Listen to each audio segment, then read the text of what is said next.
Assalamualaikum warahmatullahi wabarakatuh. Jumpa kembali bersama kami anak putu Buyut Cirebon. Liputan kali ini kita menuju ke Desa Junjang, Kecamatan Arjawinangun, Kabupaten Cirebon. Ada apakah gerangan di sana? Ikuti kami terus, jangan kemana-mana. Tapi anak putu Buyut Cirebon.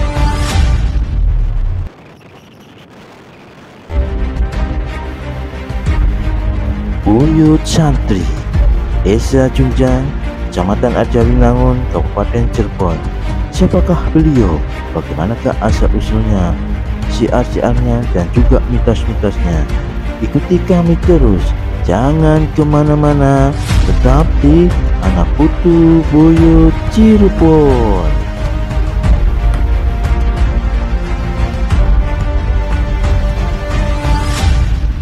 Assalamualaikum warahmatullahi wabarakatuh. Jumpa kembali bersama kami anak putu Buyut Cirebon.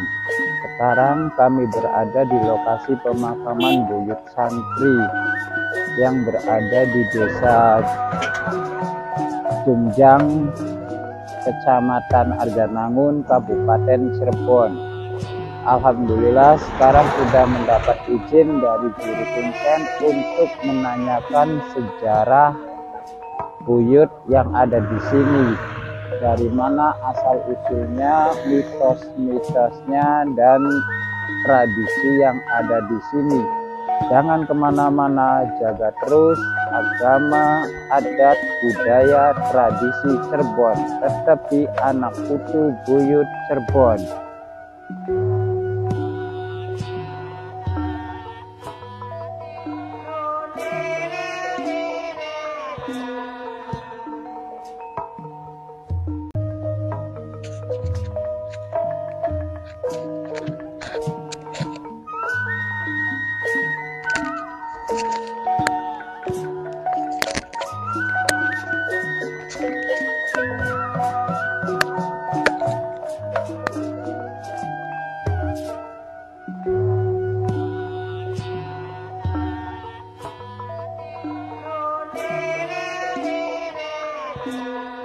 Menuju ke Sanggrahan yang menemui Pak Haji.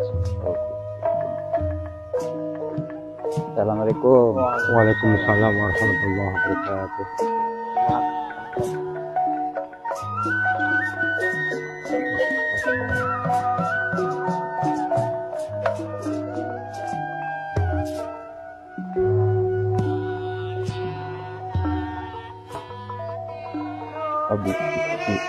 Bisa dibuka nggak? Bisa. Untuk yang namanya istilahnya kebun atau petilasan jasad. Iya, Nah, ya maksudnya ingin tahu lokasi kuburannya ini. wah.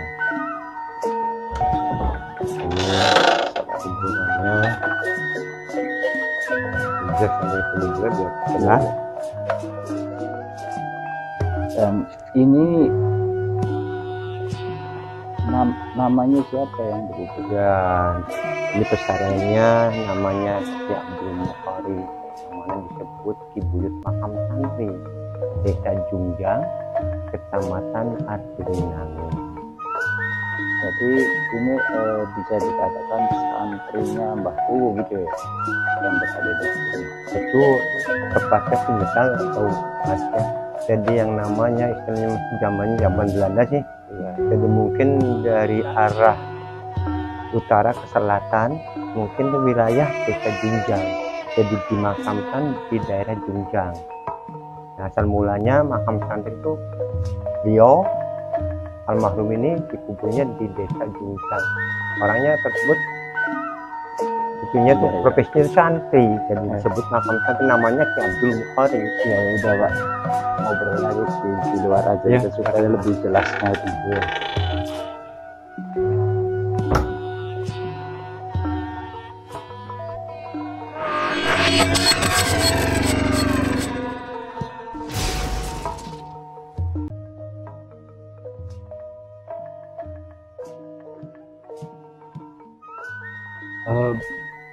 Buyut yang di sini itu nama aslinya siapa sih? Terusan penyebarannya tuh apa di sini tuh Pak Haji? Namanya buyut itu yang disebutnya itu Ki Abdul Mukhari ya. Yang namanya Ki mungkin dulu itu kisanak tuh laki-laki. Iya. Kalau Nyai itu mungkin ibu-ibu. Mungkin lumrahnya orang sini khususnya masyarakat desa Junjang ya disebutnya Ki Abdul Mukhari, seorang laki-laki yang mana disemayamkannya atau dikuburnya di pemakaman santri ya. Yang jelasnya yang ketalanya itu makam santri karena yang dikuburnya itu seorang santri, seorang istilahnya santri itu santri ya, muslim mungkin lah, mukmin dan muslim begitulah ya. Berarti pengembangannya ya sudah pasti ya itu pengembangan ajaran agama Islam yang di sini itu ya. Pasti insya Allah ya. Karena beliau itu namanya dulu tuh ngayarana atau mengembara, atau orang zaman sekarang mengembara itu membawa misi ya. Membawa misi Islam, ajaran Islam yang mungkin aslinya di Abdul Mukhari itu ya jelasnya mungkin dari Jawa Tengah, entah itu karena namanya sejarah itu dikatakan sejarah ya, katanya dari Jawa Tengah, entah persisnya istilah di mana desa apa, tapi mungkin itu dari Jawa Tengah, Tegal maupun Pekalongan itu yang istilahnya mengembara membawa misi Islam. Mungkin dari Jawa Tengah itu masnya ya, yang namanya mengembara membawa misi Islam, mengajari ke Suro, dari Suro ke Suro, dari langgar ke langgar, ke musola ke musola, untuk mendidik supaya anak-anak kita itu dulunya gitu ya. Saya juga istilahnya masih kecil dan belum melahirkan, karena beliau itu ceritanya sejarahnya tahun 18-an Mas. Jadi kurang abad 18 berarti 200 tahun yang lalu mungkin. Ya kan? 223. Jadi zamannya di zaman Belanda. Nah setelah itu sampai dimakamkan di desa Junjang, di makam santri tersebut. Ini riwayatnya gitu ya. Kata orang tua, lebih kurangnya kejare-jare kata orang Jawa sih, itu ada santri ngayarana ditumblek ning kebo bule. Yang mana istilahnya kebo bule itu dari mana?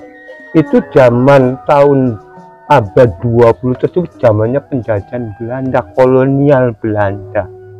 Mungkin orang yang istilahnya menurut perintah Belanda itu berarti menantang orang Belanda, melawan. Nah itu dulu orang tua kita tuh yang bodoh, udah sekolah ya, nenek kita atau buyut kita itu diumumkannya tuh ya, keceluket kata orang Jawa, diumumkannya di pelebagan, dialihkan pembicaranya itu, bukannya dibunuh, ditumblek ning kebo bule. Ternyatanya kebo bule itu ya Belanda kita namanya itu orang bule itu Belanda Pak.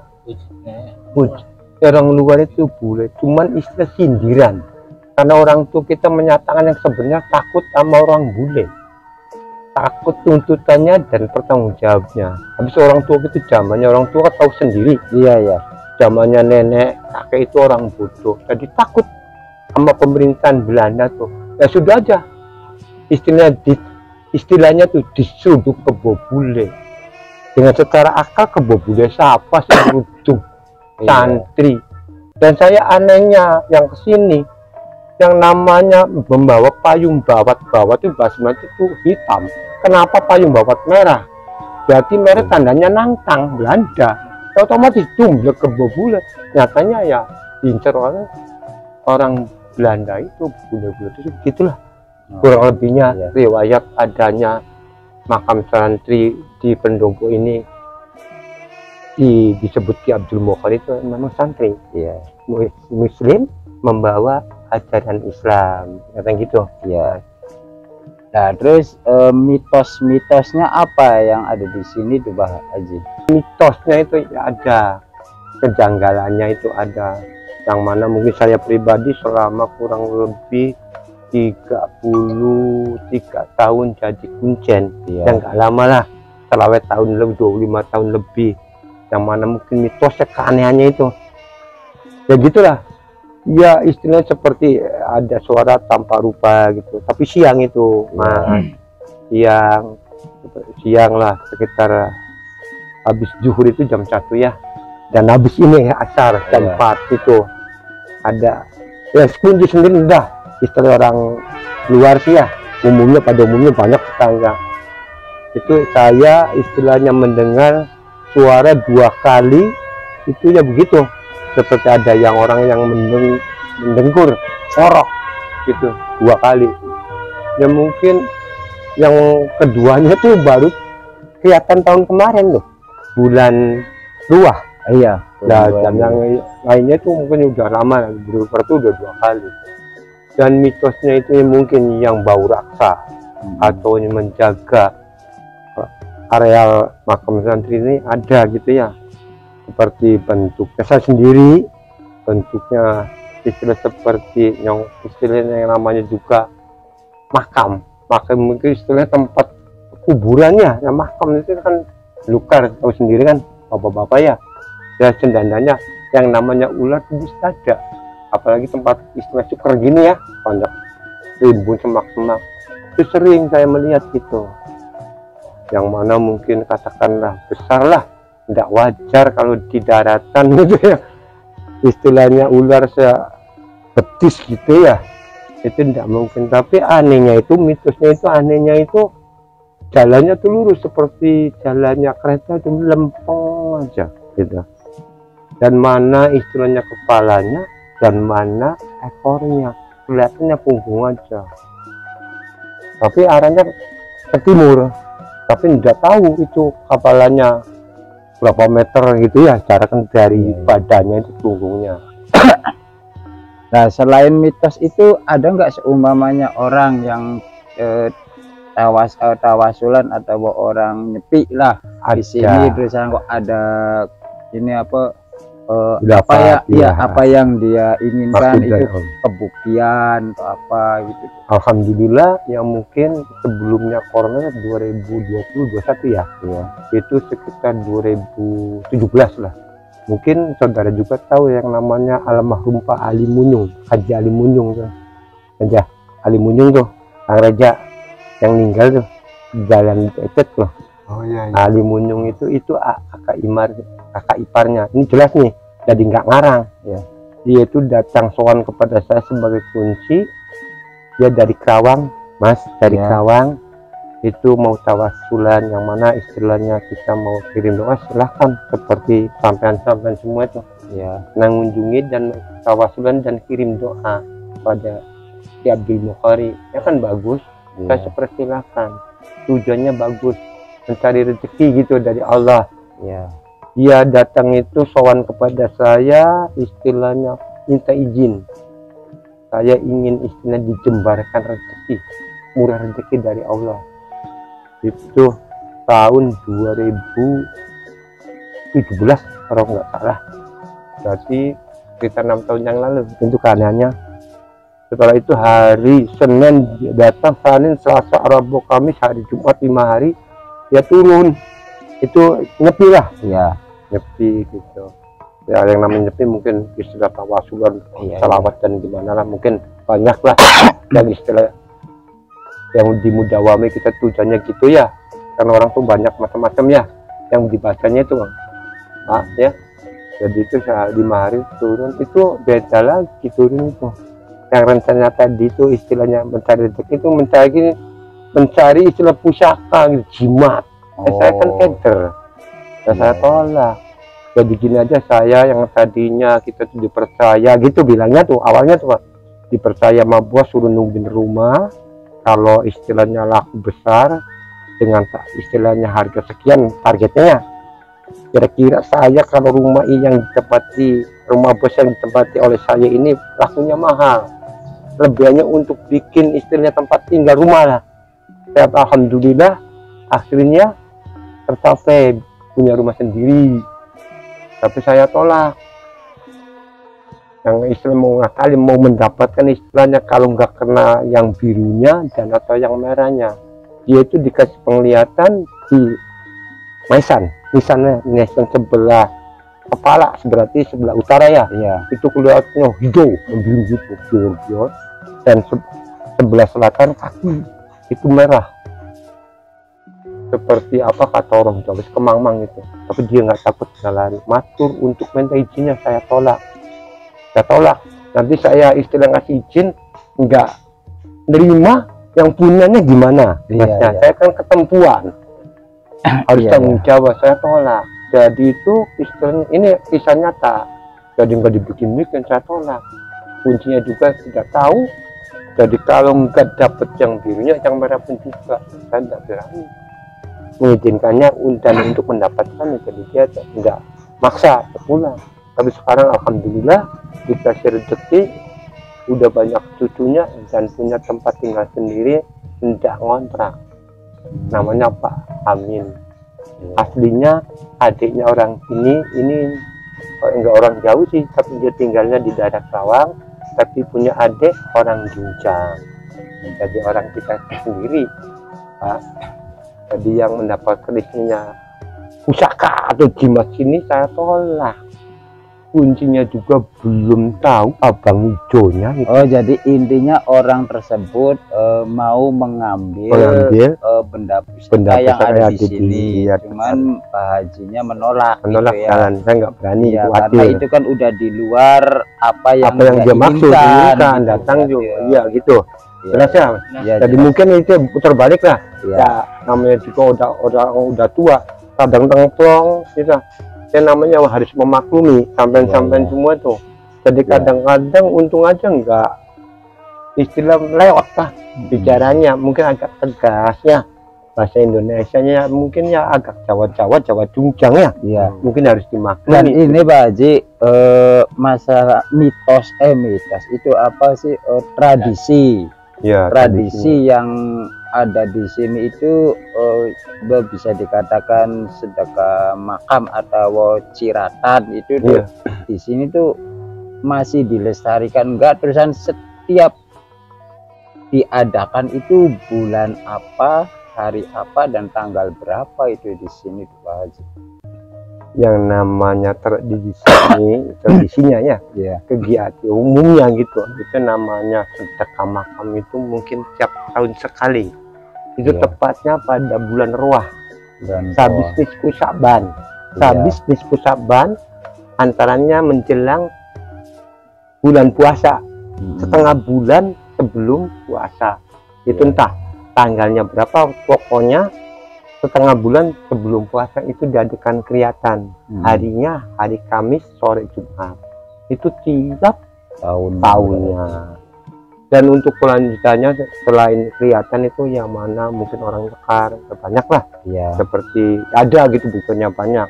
Seperti mau punya hajatan, caranya mengikhlaskan anak, sudah nyekar kepada orang tuanya langsung sini kirim doa, maupun mau hajatan itu mengawinkan, itu wali masuk urus ke sini juga. Dan ada kalanya yang punya maksud jadi kandidat, contohnya kuwu, salah ya udah ada. Mungkin tradisi istilahnya seperti itu tuh tiap tahunnya ada. Oh berarti itu kan tradisi itu nggak hilang, ada, masih ada. Alhamdulillah, permisi pada kunci untuk kirim doanya silahkan. Nggak ada salahnya kan. Kirim doa lu langka desa kayak langka alay cara wong Jawa gitu kan. Ya ada tradisi itu tuh. Alhamdulillah. Jadi tiap tahunnya tuh ada, enggak hilang. Seperti contohnya bulanannya seperti Kliwonan itu. Ya enggak banyak. Cuma sekitar lingkungan ibu itu aja. Ada 10 orang, 7 orang, kita yang penting jumatannya kalian lah. Doa bersama. Itu di Kliwon berarti sebulan sekali. Itulah tradisinya. Ya alhamdulillah sekarang udah terbedar semua sejarah, tradisi dan mitos yang ada di sini melalui narasumber yang kita temui itu Pak Haji Nur Rahman. Pak Haji Nur Rahman Dan ini Pak Haji, ada pesan-pesan enggak buat generasi anak muda yang kemungkinan udah lupa nih yang namanya adat istiadat kabuyutan yang ada di Cirebon itu, mangga Pak Haji. Mungkin Pak Haji punya pesan-pesan atau saran buat anak putu yang mungkin belum mengetahui sejarah itu. Sejarah tersebut ya mungkin zamannya ada kendalanya, zaman sekarang teknologi. Iya, Seperti sampean semua pada bisa main HP dengan canggih-canggih. Sampaikan kita istilahnya sama berdua duduk berdampingan, kadang-kadang saling istilahnya cuek bebek karena punya istilahnya kegiatan masih ngetik. iya, Yang mana mungkin pesan-pesannya sebagai contohnya gitulah, lakonana ibadah 5 waktu gitu kan. iya, iya, iya. 5 waktu pardunya ojo lali dari Gusti Sunune lan titip tajuku lan yatim piatu, itu sudah di sini. Seperti contohnya yang mana kelihatan itu disalurkan kepada anak yatim piatu. Ya mungkin kelihatan tuh alhamdulillah wa syukurillah berlimpah, Mas. Iya, iya. Yang namanya istilahnya nasi uduk, nasi tumpeng berlimpah ruah. Dan mungkin kunci sebagai istilahnya tuan rumah sakabul disalurkan khususnya kepada anak yatim dan kaum duafa, janda, wong tua sing cakrek itu disalurkan. Sebelumnya istilah kelihatan namanya berkat itu dibagikan kepada yang ada yang tadi, nah itu tradisinya ya pesannya gitu. Jadi supaya anak-anak cucu kita tuh di sini senang ngajinya, ada ponakan saya belajar ngaji ya, alhamdulillah sampai sekarang anak-anak cucu kita semua bisa baca ngaji. Terima kasih Pak Haji atas waktunya, dan terima kasih juga telah menerima kami sebagai anak putu Buyut Cirebon mau mengekspos di sini. Dan alhamdulillah di sini oleh Pak Haji diterima dengan sangat begitu baik.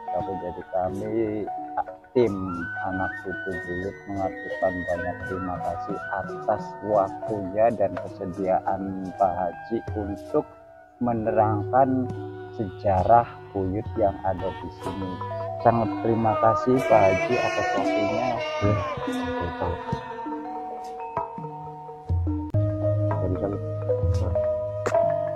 Jangan kemana-mana, jaga terus agama, adat, budaya, tradisi Cirebon. Tetap di anak putu Buyut Cirebon.